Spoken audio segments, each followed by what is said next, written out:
Hello students, science arrow पर आपका स्वागत है। आशा है आप ढंग से पढ़ रहे होंगे।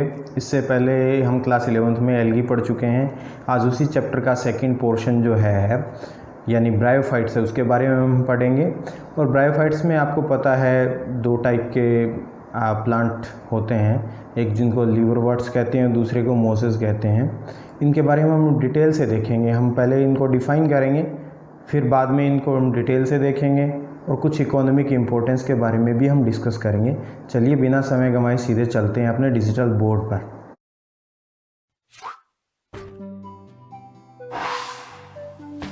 अगर हम ब्रायोफाइट्स की बात करें तो हम ये पाएंगे कि इसमें मोस्टली जो प्लांट्स हैं वो गैमेटोफिटिक है, सारे ही गैमेटोफिटिक हैं। वो थैलोइड हैं। थैलोइड का मतलब आप जानते हैं कि इसमें रूट, स्टेम एंड लीव्स का डिफरेंशिएशन नहीं होता है और सारे के सारे ही मोस्ट प्लेसेस पे पाए जाते हैं, यानी नम जगह पर पाए जाते हैं। एक और खास बात कि इस ग्रुप को एम्फीबिया ऑफ प्लांट्स कहा जाता है, यानी उभयचर है ये, पौधों का उभयचर। जैसे मेंढक वगैरह जो होते हैं वो, अगर हम जूलॉजी के कंसर्न में बात करें तो वो जंतु विज्ञान के उभयचर हैं, they are amphibia of zoology. और अगर हम यहाँ बात करें तो एम्फीबिया ऑफ प्लांट्स हम कह सकते हैं ब्रायोफाइट्स को, क्योंकि ये नम स्थानों पर पाए जाते हैं, वाटर में भी पाए जा सकते हैं और ये थोड़े से नम स्थानों पर यानी बिल्कुल दोनों स्थलों पर पाए जा सकते हैं, तो इसलिए इनको एम्फीबिया ऑफ प्लांट्स कहते हैं। ये फोटोसिंथेटिक होते हैं और जो इनका स्पोरोफाइट होता है वो भी मतलब उसका जीवन काल जो है वो एक तरीके से गैमेटोफाइट के ऊपर ही निर्भर रहता है। और ये जो है इनके फर्टिलाइजेशन के लिए वाटर की रिक्वायरमेंट होती है। तो ये कुछ मेन कैरेक्टर्स हैं ब्रायोफाइट के बारे में।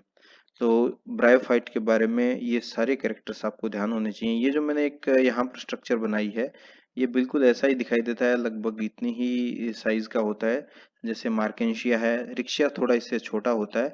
तो एक थैलोइड प्लांट है बिल्कुल इसी तरीके का। ये नीचे राइजोइड्स दिख रहे हैं, यहाँ राइजोइड्स होते हैं, इनके अंदर जड़ें नहीं होती है, तो ये राइजोइड्स हैं। और अगर आप इनकी रिप्रोडक्टिव स्ट्रक्चर्स में देखोगे तो आपको फीमेल रिप्रोडक्टिव स्ट्रक्चर के अंदर आपको आर्चिगोनिया दिखाई देगी और मेल रिप्रोडक्टिव स्ट्रक्चर के अंदर आपको एंथ्रीडिया दिखाई देगा। अभी इसको थोड़ा सा आगे देखेंगे। अगर हम बात करें इसके लाइफ साइकिल की, लाइफ साइकिल के बाद आपको सारा लगभग समझ में आएगा। लाइफ साइकिल की बात करें तो इसमें ये है गैमेटोफाइट, इसको आप गैमेटोफाइट कहते हो, जो कि बिल्कुल एक तरीके से थैलोइड है। इसके अंदर किसी भी तरह का स्टेम, रूट एंड लीफ का डिफरेंशिएशन नहीं है। ये नीचे राइजोइड्स हैं। और अगर आप क्रोमोसोम के हिसाब से देखो तो गैमेटोफाइट क्या होता है, हैप्लॉइड होता है। इसी में एंथ्रीडिया और आर्चिगोनिया बनते हैं। क्या बनते हैं? Antheridia and archegonia. एंथ्रीडिया होता है मेल रिप्रोडक्टिव पार्ट। एंथ्रीडिया क्या होता है? Male reproductive part. और जो आर्चिगोनिया है वो फीमेल रिप्रोडक्टिव पार्ट है। एक बार फिर से देख लीजिए, एंथ्रीडिया है मेल रिप्रोडक्टिव पार्ट, आर्चिगोनिया है फीमेल रिप्रोडक्टिव पार्ट। एंथ्रीडिया है वो प्लूरल है, एंथ्रीडियम सिंगुलर है। आर्चिगोनिया क्या है? प्लूरल है और आर्चिगोनियम सिंगुलर है, ये भी आप ध्यान रखें। एंथ्रीडिया में मेल गैमिट बनेगा एंथेरोजोइड और आर्चिगोनिया में फीमेल गैमिट बनेगा एग। इन दोनों के फर्टिलाइजेशन में वाटर की आवश्यकता होती है और जब फर्टिलाइजेशन हो जाता है तो क्या बन जाता है? जाइगोट। और जाइगोट किसके रूप में ग्रो करता है? स्पोरोफाइट के रूप में, जो कि कंप्लीटली गैमेटोफाइट के ऊपर डिपेंडेंट रहता है। और स्पोरोफाइट के अंदर जो स्पोरोजीनस टिश्यू होता है, देखिए यहाँ आप देख रहे हैं कि जाइगोट से 2n की शुरुआत हो गई, यानी ये द्विगुणित हो गया है, डिप्लॉइड हो गया है, यानी ये स्पोरोफाइट की फर्स्ट सेल है जाइगोट।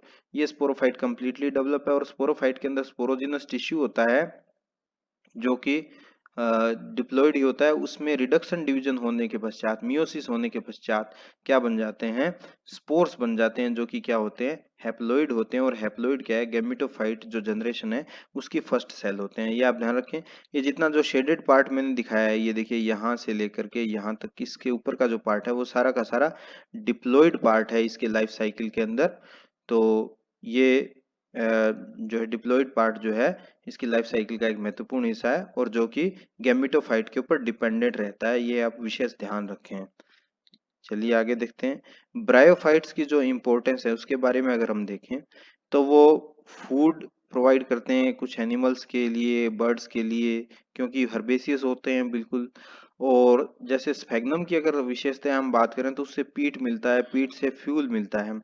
और स्फेग्नम में ही वाटर होल्डिंग कैपेसिटी बहुत ज्यादा होती है, क्योंकि इसमें रिटोर्ट सेल्स पाई जाती हैं। क्या पाया जाता है? Retort cell. नीट के हिसाब से आप ये इंपॉर्टेंट है, इसको नोट कर लें। और ये पायोनियर्स होते हैं, यानी जब कहीं भी एक तरीके से जो सक्सेशन चलता है, इकोलॉजी में आप पढ़ेंगे, वो भी 12th क्लास में पढ़ेंगे, जब सक्सेशन चलता है किसी भी चट्टान पे तो सबसे पहले वहां पर जो आते हैं वो तो लाइकेन्स आते हैं, लेकिन उसके बाद ब्रायोफाइट्स और ये सब आते हैं। तो ये भी एक तरीके से सक्सेशन के अंदर इम्पोर्टेंट भूमिका अपनी निभाते हैं। और अब अगर हम बात करें तो ये दो पार्ट में हम इनको बांट सकते हैं, लीवरवर्ट्स एंड जो दूसरे हैं लीफी मेंबर्स हैं, मोसेस। लीवरवर्ट्स क्या है? इसका एग्जांपल दिया हुआ है आपकी बुक के अंदर, मार्केंशिया। मार्केंशिया बिल्कुल ऐसे ही, वही थैलस इसी तरीके का बना हुआ है। ये बिल्कुल ग्रीन कलर का होता है, फोटोसिंथेटिक होता है। इसके अंदर गैमी पाए जाते हैं। गैमी क्या होता है? ये एक तरीके से वेजिटेटिव रिप्रोडक्टिव बॉडी है, यही याद रखें आप, वेजिटेटिव रिप्रोडक्टिव बॉडी है गैमी। और ये भी नीट के लिहाज से इंपॉर्टेंट है। सेक्सुअल रिप्रोडक्शन अगर आप देखें तो इसमें male thallus and female thallus अलग अलग पाया जाता है।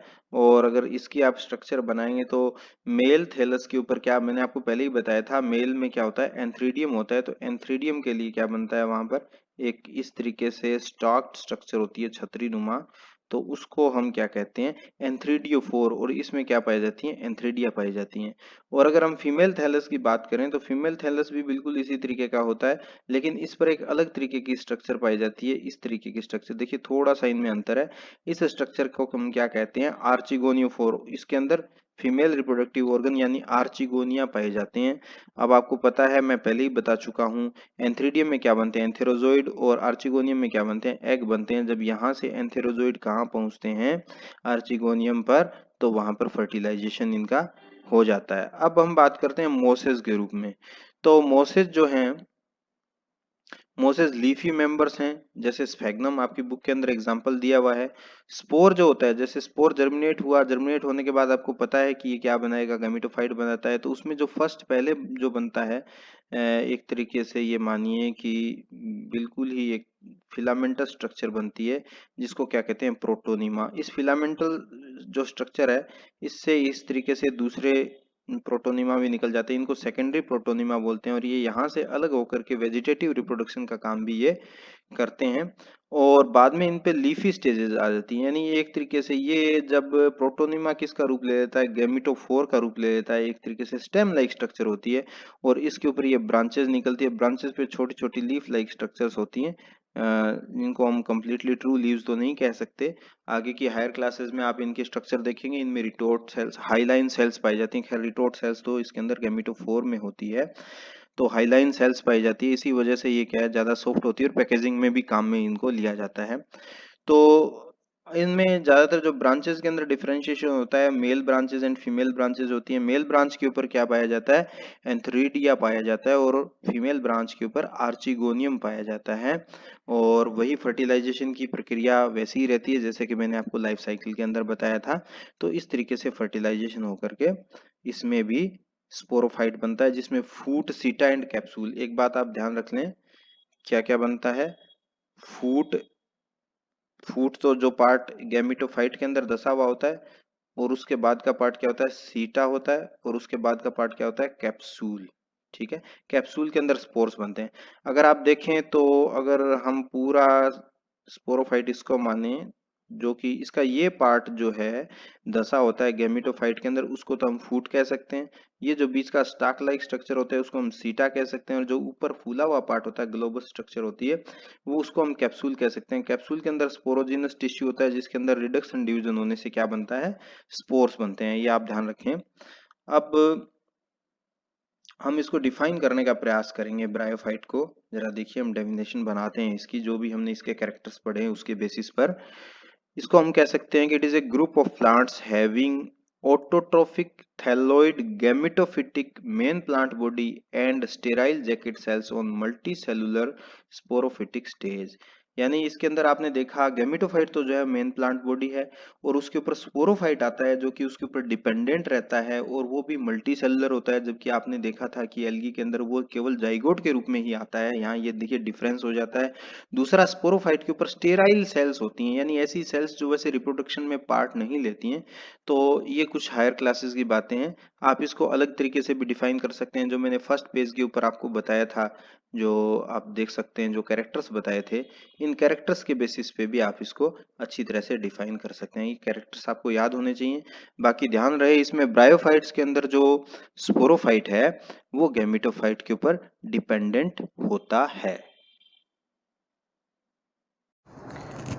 आपने ब्रायोफाइट्स के बारे में देखा। अब आपको करना ये है कि लिवरवर्ट और मोसेस के कुछ डायग्राम्स बनाइए, दोनों के अंदर डिफरेंशिएट करिए, और ख़ास तौर से रिप्रोडक्टिव स्ट्रक्चर्स के बारे में आप उसमें 2-4 पॉइंट्स बनाइए। इसके बाद आपको पूरा क्लियर हो जाएगा और आप नीट के क्वेश्चंस भी ढंग से अटेम्प्ट कर पाएंगे।